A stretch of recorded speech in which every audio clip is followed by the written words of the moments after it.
Hello, आज हम लोग ये हनुमान जी की जयंती मना रहे हैं।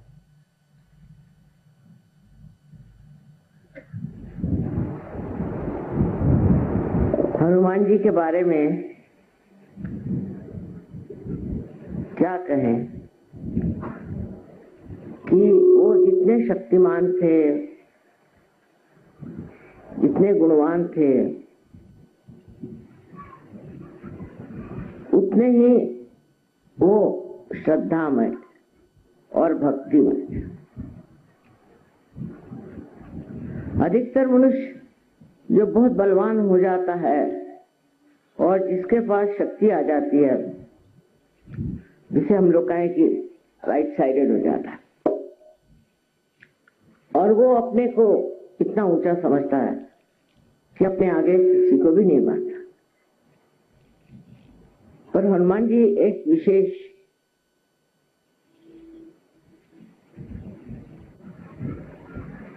देवता, एक विशेष गुणधारी देवता, कि जितने वो बलवान थे, जितने वो शक्तिशाली थे, उतने ही उनकी भक्ति, शक्ति के संतुलन में जितनी शक्ति थी उतनी ही उनके अंदर भक्ति थी।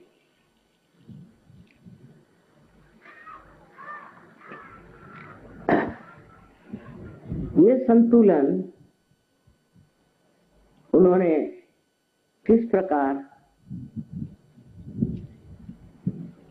पाला और उसमें रहे, ये एक बड़ी समझने की बात है।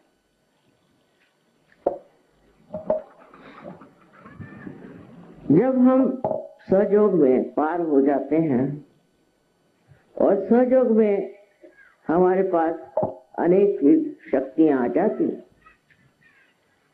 उसी के साथ में हमें संतुलन भी आ जाता। हम प्यार करते हैं और प्यार के सहारे, प्यार की शक्ति के सहारे हम अपने कार्य में रत रहते हैं, वो कार्य करते रहते हैं। इसी प्रकार श्री हनुमान जी अत्यंत शक्तिशाली थे और उनके अंदर दैवी शक्तियां, उनके अंदर नवधा शक्तियां थी, जिसे कहते हैं गरिमा, लघुमा। वो चाहे जितना बड़ा हो सकते थे, चाहे जितना छोटा हो सकते थे, अणिमा, छोटे, बिल्कुल बिल्कुल बारीक हो सकते थे। ये सारी शक्तियां उन्होंने अपनी भक्ति से पाई। इसका मतलब है कि भक्ति और शक्ति दोनों एक ही चीज। जिसके अंदर शक्ति है और उसके अंदर भक्ति नहीं, तो वो तो राक्षस हो जाता है, और जिसके अंदर भक्ति है किंतु शक्ति नहीं, वो पागल हो जाता है। दोनों के बीच में जो मध्य मार्ग में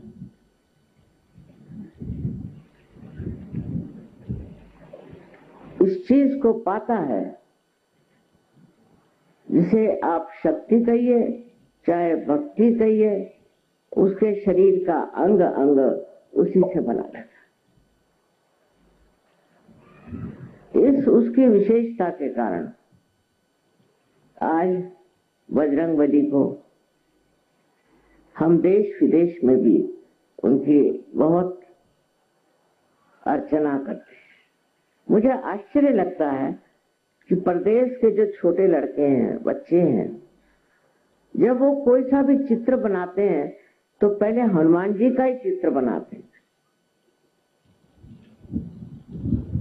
फिर दूसरी उनकी विशेष बात कि वो अर्ध मनुष्य थे और अर्ध वानर थे,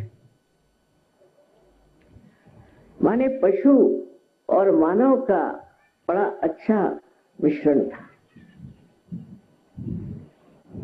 तो हमारे अंदर जो कुछ भी हमने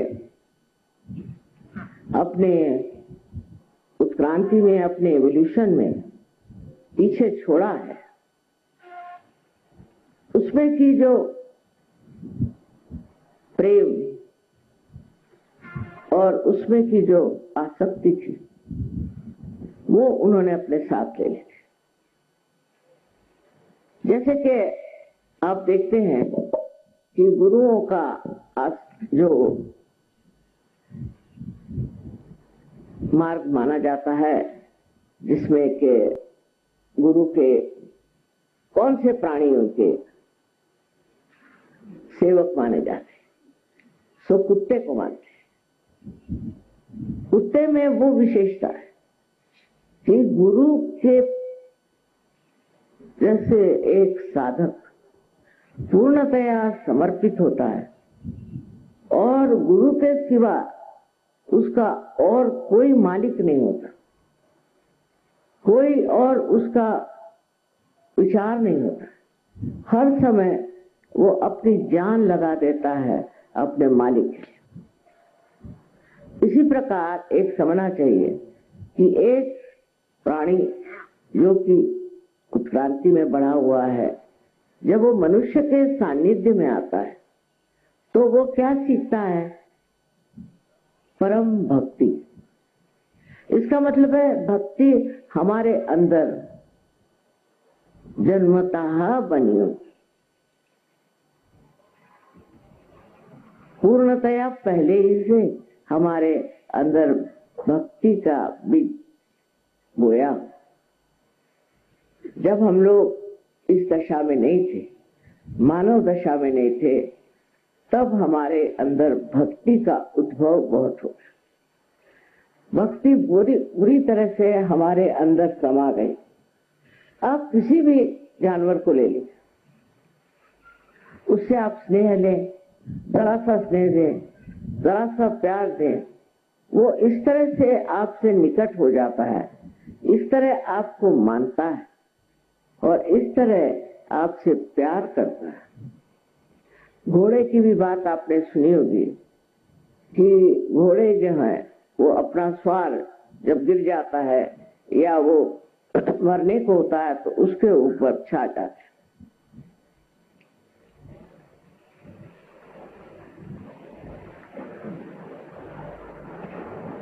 इसी प्रकार अनेक हाथियों के बारे में बताया कि ये हाथियों की निष्ठा भी कमाल की और वो अपने मालिक को कभी कोई तकलीफ नहीं देते। और अगर उनपे, उनके मालिक पे अगर कोई शेर या कोई ऐसा जानवर आक्रमण करे तो हाथी उससे लड़ते लड़ते मर जाएगा, पर अपने मालिक को हाथ नहीं लगाने।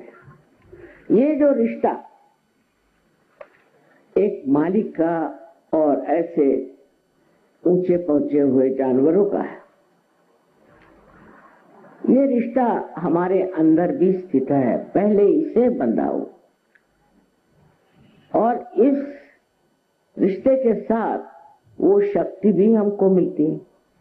जैसे मैंने बताया कि हाथी लड़ते लड़ते मर जाएगा, वो लड़ने की शक्ति भी हाथी के अंदर इसलिए आए कि उसके अंदर वो प्यार और भक्ति है।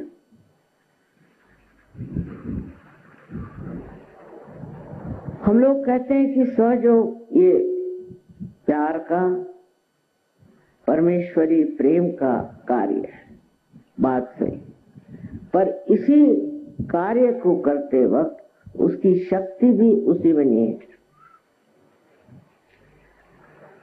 हम लोग उसको शायद जाने या न जाने, उसके बारे में हमें उसकी प्रचिति हो या न हो, पर वो भी उसी के साथ निहित है और वो शक्ति दैवी शक्ति। मनुष्य का किसी के प्रति नतमस्तक होना, किसी को मान लेना, किसी को बड़ा समझ लेना, ये सब उसी के लक्षण। किंतु जब वो अपने गुरु को मानता है तब उसके अंदर गुरु की महिमा तो होती है, पर उसके साथ साथ उसकी शक्ति भी होती है। तो भक्ति और शक्ति दो अलग चीजें नहीं, एक ही है। हम ये कहेंगे कि अगर राइट हैंड में अगर शक्ति है तो लेफ्ट हैंड में भक्ति। ये शक्ति भक्ति का संगम श्री हनुमान जी में बहुत सुंदरता से वर्णित है। कहीं तो वो रावण की लंका जलाने चले गए और वहीं सीता जी के सामने नतमस्तक भी हो गए। और जब सीता जी ने कहा कि नहीं, तुम तो मेरे बेटे हो, मैं बेटे के दम पर नहीं आऊंगी, मेरे पति को आना होगा और इस आदमी का संहार करना होगा। जब वो इसको नष्ट करेंगे तब मैं उनके साथ जाऊंगी। तो हनुमान जी इतने से वहां गए थे, उनका ठीक, वो तो उनको ऐसे उठा के ले आते हैं, उनकी शक्तियां ही ऐसी थी। लेकिन उन्होंने कहा कि अगर माँ ये बात कह रही है ठीक है। और उसके बाद इतना बड़ा महायुद्ध हुआ, उसकी जरूरत थी। अब ये गुण श्री राम के भी विशेष हुआ, अत्यंत शक्तिशाली, और उनका निशाना कभी चूकता नहीं था। आपने सुना होगा कि सीता स्वयंवर में उन्होंने क्या किया। लेकिन वही श्री राम जब रावण की बात आई तो उसको उन्होंने छोड़ा नहीं, उसका उन्होंने वध कर दिया। उसकी जो मैंने उसका जो वर्णन तुलसीदास जी ने बहुत सुंदर किया कि श्री राम बार बार बाण मार रहे थे और रावण के 10 सर में से एक एक गिरता जाए, फिर आ जाए, फिर गिरता जाए, फिर आ जाए। तो लक्ष्मण ने कहा, तब कर क्या रहे हैं आप? एक बाण उसके हृदय में मारो, जैसे हृदय में आप बाण मारोगे वैसे ही वो मर जाएगा, नहीं तो वो मरेगा कैसे? वो नहीं मर सकता। उसका वो बाण जो है वो उसके हृदय में लगा है। अब श्री राम का बड़ा सुंदर वर्णन है वहां। संकोची थे ना, बहुत संकोची। श्री राम होते हुए इतने शक्ति के प्रचंड महान पुरुष होते हुए भी उन्होंने कहा, देखो बात यह है कि श्रावण के हृदय में मेरे सीता का वास, तो मैं हृदय में नहीं मारूंगा। लेकिन जब बार बार इसका सर उतरेगा तो इसका ध्यान जरूर मेरे सर की ओर जाएगा, उस वक्त मैं इसको बाण से मारूंगा। नहीं तो उनके लिए कहा जाता कि एक बाण में वो वध करते थे। पर अब ये देखिए कि कितनी नजाकत की बात है, कितनी सरलता की बात है, पति का प्रेम अपने पत्नी के प्रति। सारे शक्ति के सागर होते हुए भी उनके अंदर किस कदर प्रेम था। हनुमान जी के तो अनेक किस्से हैं कि जिसमें हनुमान जी ने सिद्ध कर दिया कि वो प्रेम का सागर, और उसी वक्त जो दुष्ट हो, जो दूसरों को सताता है, जो दूसरों को नष्ट करता है, उसका वध करने में उनको बिल्कुल किसी तरह का संकोच नहीं होता। ये जो भक्ति की बात बजरंगबली की है, वही उनकी शक्ति की भी बात देखने लायक है। वो जानते थे कि रावण सिर्फ अग्नि से डरता है। इसलिए लंका में गए और लंका दहन कर दिया।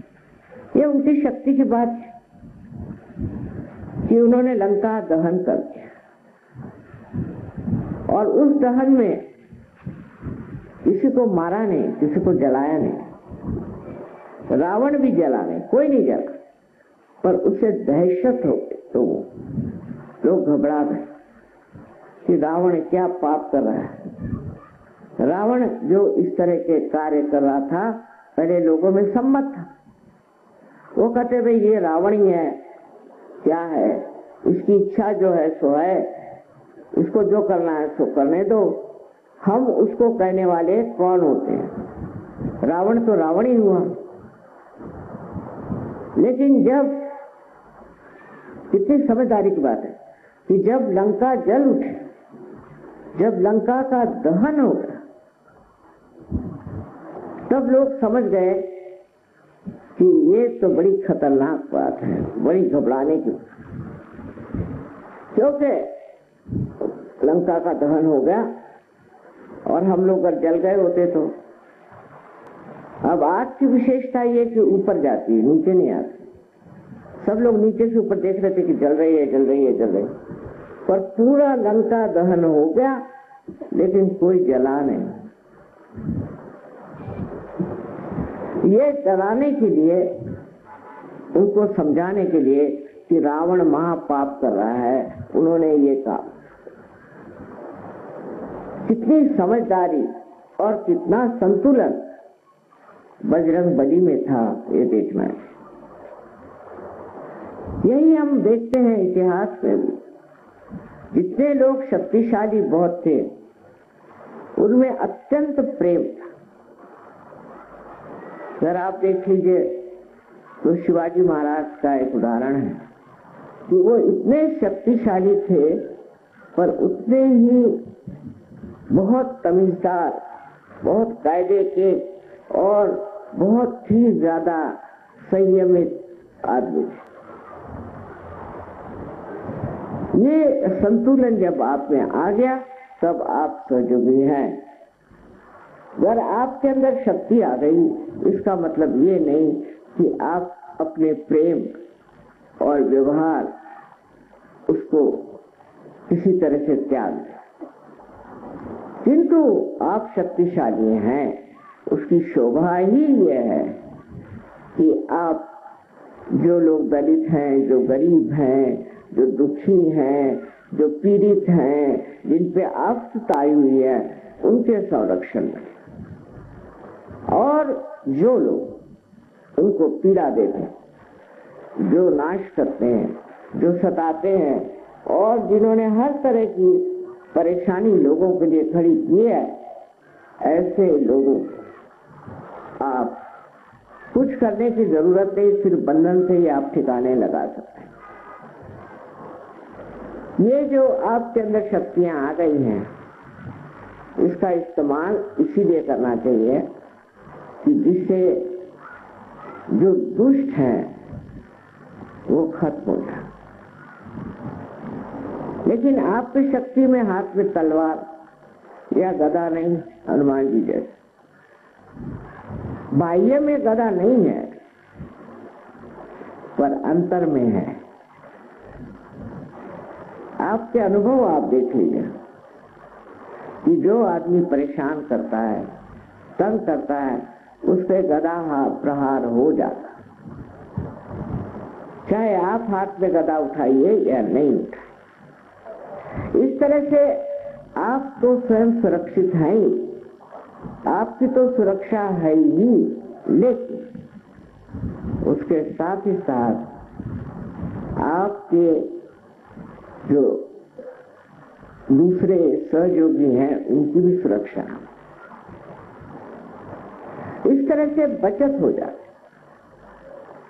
अब इसमें श्री बजरंगबली का हाथ बड़ा जबरदस्त है। आपको पता नहीं कि वो आपके आगे पीछे खड़े हुए हैं।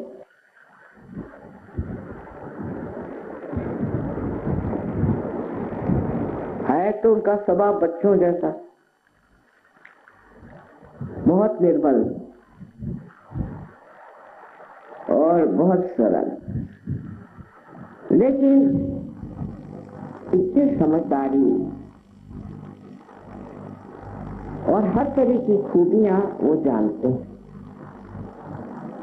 इसका मतलब है कि उनकी शक्ति के साथ उनके अंदर निरक्षर विवेक बहुत, बड़े ही बुद्धिमान। आजकल की बुद्धि तो बिल्कुल बेकार है, पर वो बुद्धि की जो प्रेम से हर एक चीज को जांचे और समझे, उस बुद्धि के एक विशेष स्वरूप श्री गणेश थे और श्री हनुमान।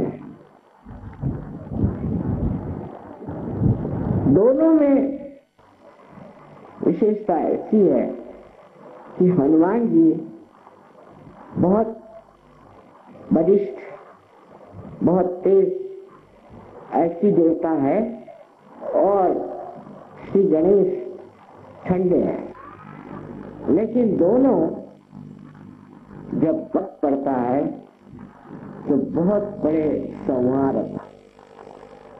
सहजों को संहार करने की जरूरत नहीं, किसी का संहार करने की जरूरत नहीं। बस आप ये सोच लीजिए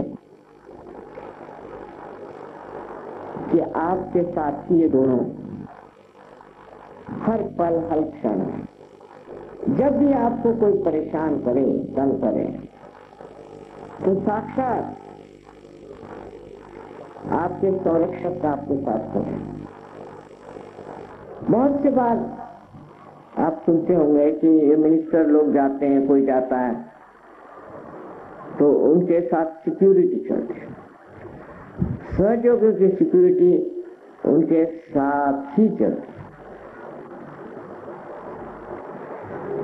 और दूसरी सिक्योरिटी जो चलती है वो है गणों।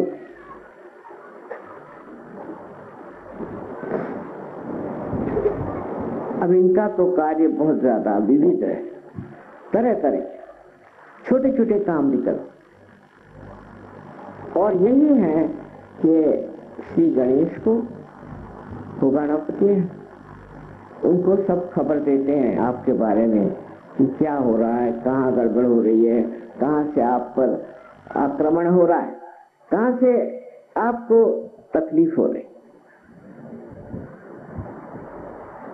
आप जानते भी नहीं होंगे, कोई अज्ञात रूप से भी कुछ आपके ऊपर में हमला करना चाहे तो भी ये दोनों देवताएं आपके साथ खड़े। और जब गणपति ये बात बता देते हैं तो श्री हनुमान सज्ज हो जाते। तो सहयोगियों को डरने की कोई जरूरत ही नहीं, किसी भी चीज से डरने की जरूरत नहीं। अभी एक किस्सा आपको सुनाऊं मैं, बड़ा आश्चर्य का है कि आपने सुना होगा कि अमेरिका ने हर जगह बहुत सारे बॉम्ब गिराए, ये सोच के कि जगह कुछ आक्रामक लोगों ने कुछ व्यवस्था की हुई। तो ये किस्सा जो मैं आपको सुना रही हैं वो ये अफ्रीका में एक जगह जहां पर कुछ सहयोगी थे और वहां बॉम्ब गिरा।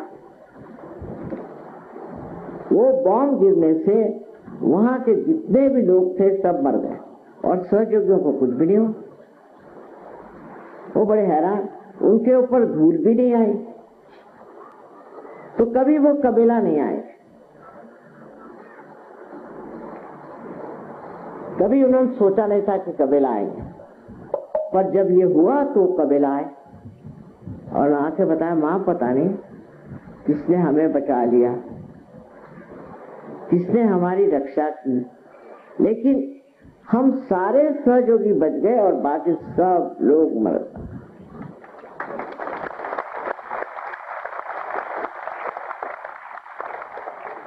अब ये वाकया है, सही बात है, और इसका कारण ये है कि आपने अब परमात्मा को स्वीकार्य कर लिया। आपने सहज मार्ग से अपना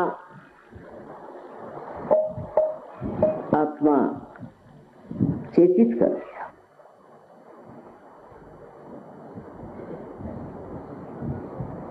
इस आपके नए परिवर्तन से आप एक महान भक्त और शक्तिपूर्ण ऐसे इंसान हो गए। अब किसी की मजाल नहीं कि आप कुछ, ऐसे हजारों उदाहरण आपको मैं दे सकती हूँ कि जब आप सहज में पार हो गए तो आपको कोई भी नहीं छू सकता। पहले भी संत साधु थे, सबको सताया गया, छला गया, सब कुछ हुआ, पर जितना भी लोगों ने छला या सताया वो डिगे नहीं, और इतना ही नहीं, उनका हमेशा संरक्षण। और ऐसी ऐसी बातें वो कहते थे कि जिससे लोग बहुत नाराज हो जाएं। सोचते थे कि ये क्या बातें कह रहे हैं, राजाओं के खिलाफ, बादशाहों के खिलाफ, सबके खिलाफ वो ऐसी बातें कहते थे जिससे लोग घबरा जाएं।